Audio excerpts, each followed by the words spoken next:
Hey, Mark, how's it going? Great, Ben. How are you? Doing great. So we saw each other um, in mid-December, which was last week, at your location um, in Manhattan, or one of your locations in Manhattan, probably the southernmost, I would guess. Yeah, definitely. Um, and it was actually my first time in an Arch Amenities space, so it was great to be there for the GWA Immersive, and so. Uh, tell tell me a little bit about you mentioned, as we were kind of talking about, how what Arch Amenities has been doing is progressing. I think a lot of people see your business as being leading edge, especially in terms of the services that you provide to landlords. But maybe talk a little bit about what Arch Amenities does and how it's progressing. Sure. It's interesting. The commercial real estate business has been fragmented in services for quite a long time. And CI Capital, who owns Arch Amenities, had the thesis of trying to bring all the services under one roof, so you're sort of like a one point contact of services for commercial real estate. So, what some of the things that we do, we try to be the partner for the property owners and managers.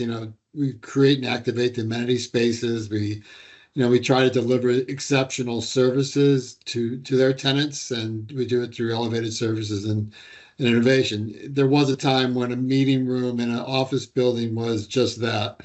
It was probably near the lower level, and it was a meeting room, and you had to order your own food. You had to figure out the AV by yourself, and there you go. That was the building amenity, they called it.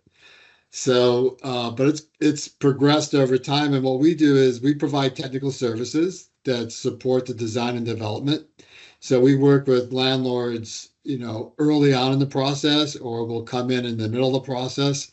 And unfortunately, sometimes we come in after the process, and because we like to support it with from an operational perspective, so that we can minimize the labor in operations. We manage amenity lounges, and we do a lot of activations for the tenants. We have a whole team that's across the country. By the way, we're in the 400 buildings across the country. And so we have a team in each region that develop programming, for tenants. And because everyone used to do an ice cream social in the middle of the lobby, and we do perfume making, scent classes, and we do these silent disco events and things like that really are different for tenants and the new demographic. We operate over 200 fitness centers in Class A office, so we provide fitness and wellness. And it's interesting how we have one building in New York. The fitness center now has treatment rooms, it has salt saunas, it has plunge pools, sleep domes, and that's all part of the fitness experience. And it's more on a wellness side because we do operate over 80 spas across the country, and we do a tremendous amount of design on spas. And meetings and events. We do the hosted meetings and events where we will help, especially with the larger meeting rooms, we'll help tenants plan their meeting. And because what happened was the tenants didn't want to build a meeting room for 100 people in their space and pay a lease payment on it, and they only use it once a quarter. So they forced the building owners to build large meeting rooms that fit 100 to 150 people, and then they'll buy it on demand, but at least they're not paying the lease. And it's almost counterintuitive to think that landlords would want to lease less space because they're building out the amenity meeting rooms for the tenants, but it helped their velocity in leasing. And then we do a light touch food and beverage. But then what's new over the last, I would say, year and a half is landlord owned flex office. So we're actually we have four projects going on: Atlanta, Jersey City, Austin, and Chicago. And some of it, one of it Two of them are new builds that they want to make it as part of their amenities offering to tenants. And two of them are, flex office. They went back to the landlord and they have their TI in it. So they don't want to white box it because that money they have to write off. So they're saying, well, let's try and make it part of our building amenity, and let's hire an operator to do that. And since we're already in the building, in many of these buildings, already operating their fitness or their amenity space, it's almost a natural to use our resources in the building to help support the flex office, and that's what we're doing from that perspective. Yeah, that makes a lot of sense. So, with all those different kind of, let's call it space types, from spas to gyms to flexible workspace to meetings, which of those have you seen the most dynamism in, let's just say post COVID? Where are you seeing the most change? Where are you seeing the most opportunity? I think right now meeting rooms it's either meeting rooms or food and beverage can be the top, and food and beverage where they can get a coffee or a sandwich in the building without having to go out of the building. In different cities, it works differently. In New York, there's so many options. You're not going to get 100% or even 50 or 30% participation, but at least it's there and they appreciate that it's being there.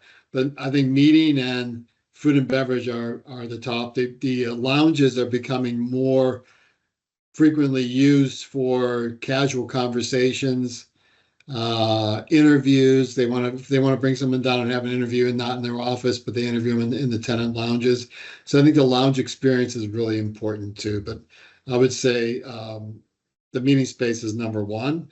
I do see when we're the one project we have in Chicago, the flex office was enormous. And so the landlord, what he's doing is taking part of it and creating a tenant amenity out of the part of the space, so that they could actually escalate some of that cost into the building OpEx, and also provide a space for tenants to come and use the meeting space, use some touchdown space as like desking, and work there for a while. And that the tenant lounges are becoming pseudo flex office or desk office workspaces for people to come down and work for a couple hours and go back to their office, or just come in and work the whole day there. I've seen that too. Yep. So you have a unique business model, or at least unique in the flexible workspace world, where a lot of flexible workspace operators will sign a lease with a landlord to occupy the space. Some will do a management agreement. Your spaces, at least from what I understand, are paid for at least in part by the OpEx of the building, basically shared across all the tenants. And then any revenue that gets created kind of goes against that or defrays that. But I, tell me a little bit about how the business model works and how it might Sure. vary across F&B or meeting rooms or flexible workspace. Yes, the for the base building amenity, the business model is a management fee, Hmm. and all pass through expenses. Uh, the landlord supports that. We monetize the spaces through the building tenants. So we're selling room rental to the tenants for events, meetings, any food and beverage will there'll be a charge for the food and beverage.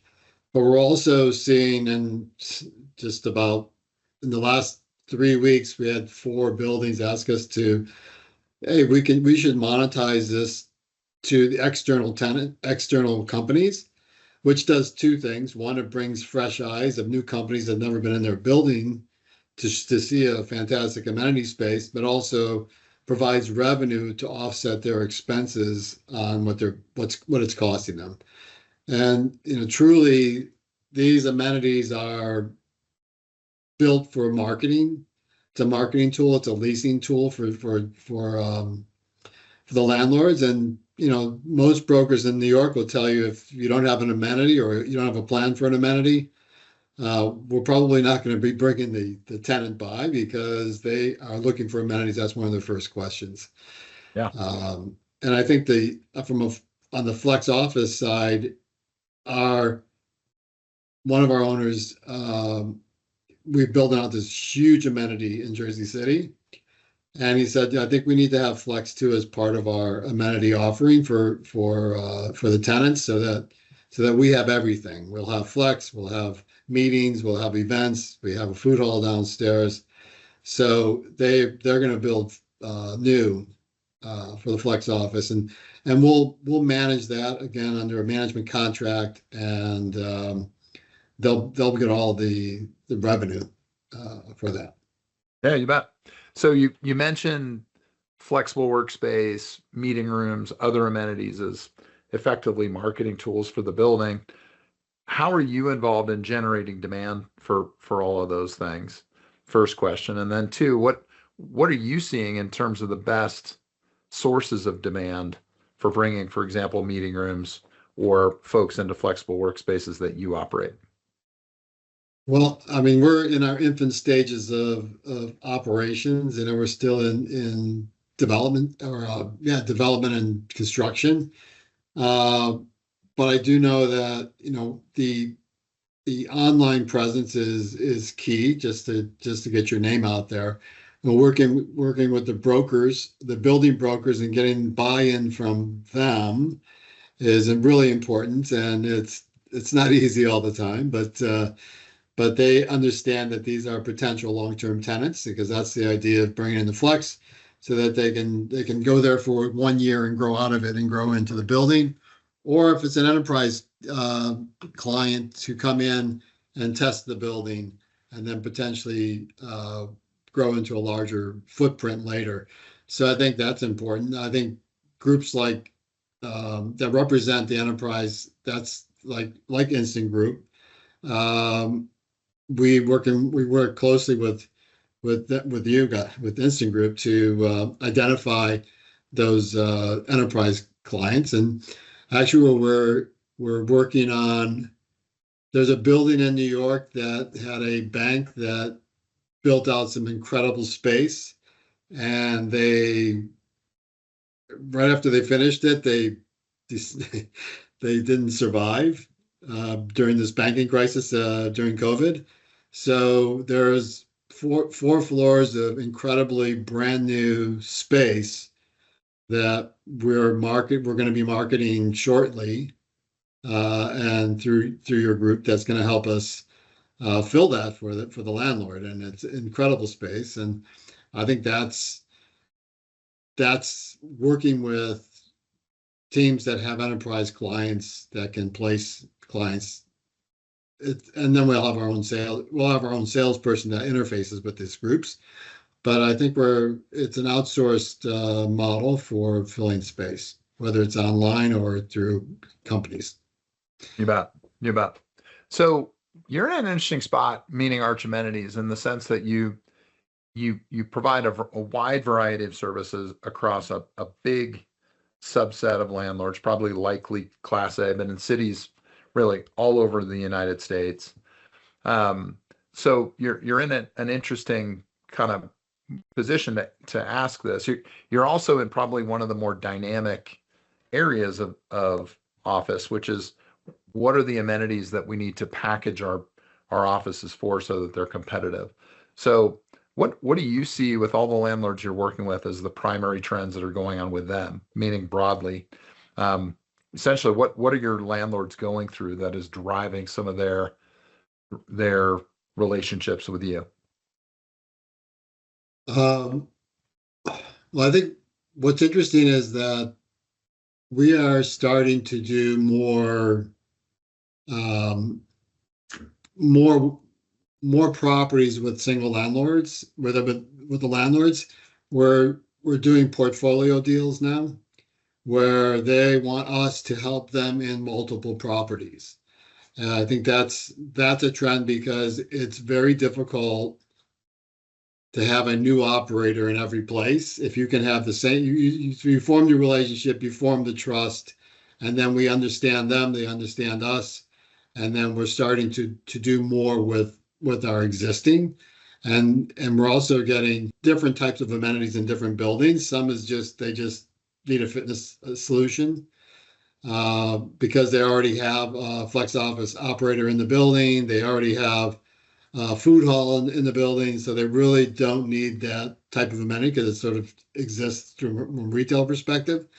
Then others need a full stack. We're doing something in Atlanta that's going to be it's all of it, and but it's the same landlord. They just have different needs, and we're flexible with that to be able to do a little or do a lot, and then there's economies of scale, and of course the fees are better when you're working with one person. Yeah. So one trend is working across portfolios. Another trend is seemingly the diversification of the amenities, right? From food halls to meeting rooms to opening those meeting rooms up to non-tenants, which is relatively new.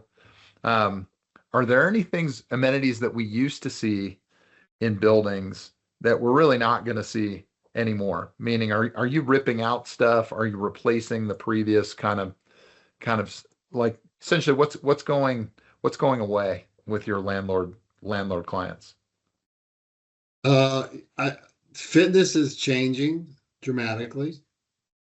Um, some it's getting more towards wellness centers because a lot of people they COVID they all started working from home. They have their gyms at home. That's the gym they use. Um, unless you're unless they give it away in the building, you're really not going to get a lot of participation. But the wellness centers, which is something that they don't have access to generally, will have, which will be comprised of treatment rooms, and then body work. Instead of having all 30 machines, it's more like the Trex, some body weight, the mirrors on the walls with the do yourself workout, your own self yoga class in smaller rooms, things like that. I think it's starting to get more and more because the machines are in some places you have 20 machines, they only use five, right? Because the people aren't coming down, but they'll come down for uh, like a cold plunge. Hmm. That seems to be popular. The nap dome to take a quick 15-minute nap. We're seeing that. The one at 9 West, it's full all the time. Um, the Let's see, what we're not seeing is the big, huge, heavy weight. The big the Smith presses and the dumbbells and more lighter weight, and it's more functional fitness as opposed to the hardcore heavy lifting that used to Yeah. be always over there. So Um, so so take out your crystal ball a little bit because you're seeing certain amenities go away. You're seeing certain new amenities come in, including flexible workspace meeting rooms. Fast forward a little bit. So we've worked through, or we will have worked through in a few years, a lot of let's call it the structural change in the office market. What will buildings look like in 5 years, right? I mean, and you can answer that from the perspective of the new builds that you're working on right now, or just your own personal thoughts. Like, where is this going to go? How are office buildings going to be different? I mean, I think it's a long time coming, but now we're starting to see it actually happen. I think office buildings are going to have they'll be mixed use. They'll be both resi and office. Seeing a ton of that being developed now. Um, and I also think that it's gonna if you look at a hotel and the sleeping rooms are offices instead of sleeping rooms, that's and all the amenities a hotel has is that's what the office buildings are going to look like. And you're not going to the security is going to turn into front desk people. It's going to be technology is going to drive a lot of the functions in the space. People will be able to walk through just with RFID readers and their phone, and they can get through the turnstiles, they can check in a room, they'll turn their Wi-Fi on, everything will be automatic in that respect.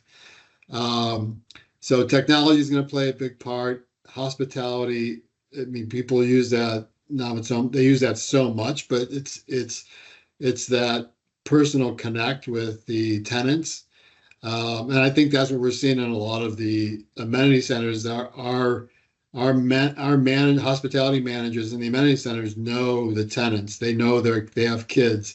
I just saw a tenant bring up our manager at 540 Madison a Christmas gift for her daughter. I mean, it's like that's the relationships I think buildings are going to have with tenants because that makes it sticky. So I think the landlords are starting to recognize that their building has to be warm and welcoming and provide services that makes it easier for people to live and work. So that's why you're seeing doctors' offices populating in buildings now. So you can go and get your physical, or if you have the flu, you can just go downstairs and go to the office. Penn One has a beautiful, I think Columbia's in there. Um, and so that's making things convenient for their tenants is probably going to be what you're going to see more and more of as you go forward. It's almost like the residential amenities are going to be coming more into the office. It's going to be Yeah. all blended together.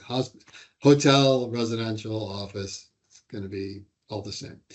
So adding to the comment about the future of the office, it strikes me that your business must be getting more and more and more integrated with the overall property management function of the asset. So maybe talk to me a little bit about how your team where your team ends and the property manager might begin and vice versa. Like how are you working with property management across the assets you work with? Yeah, that's really interesting because that's changed a lot even in the last couple of years because people are recognizing the need for that tenant engagement and the tenant experience. That is not that's not what the property management that's not their training. They're typically from the financial world. It's a little more hard and cut and dry, um, and they're recognizing that they need a partner to provide that, and we really are partners with our landlords, and as opposed to just a vendor relationship. We're meeting on a weekly basis. We talk about the tenants. We talk about you know different tenants, different tenant needs. We'll report back to them if we hear tenants talking about they need something in the building, but why is this not working? Elevators, we'll relay that back to the building management as well, and we work together, and they do the same. If they said, oh, they why are they open so late? Why can't they open up earlier for coffee? So we work together with that. We start and stop, I think, with the billing. I mean, they handle all the core billing. We help with the leasing tours. We're really part of the leasing tours in many of the buildings. So we're interfaced from that perspective with the building brokers. And the building brokers really play a big role in the amenities, in all the amenities. They're the cheerleaders for amenities in buildings, even though the landlords don't always want to spend the money, but they recognize they have to, and when they do it, they do it really well. But the leasing brokers are really important, to identify, what's their target audiences, and we help them identify what kind of building amenities are favored by that, whether it's financial or if it's a media company, what are they looking for? That's great. Awesome.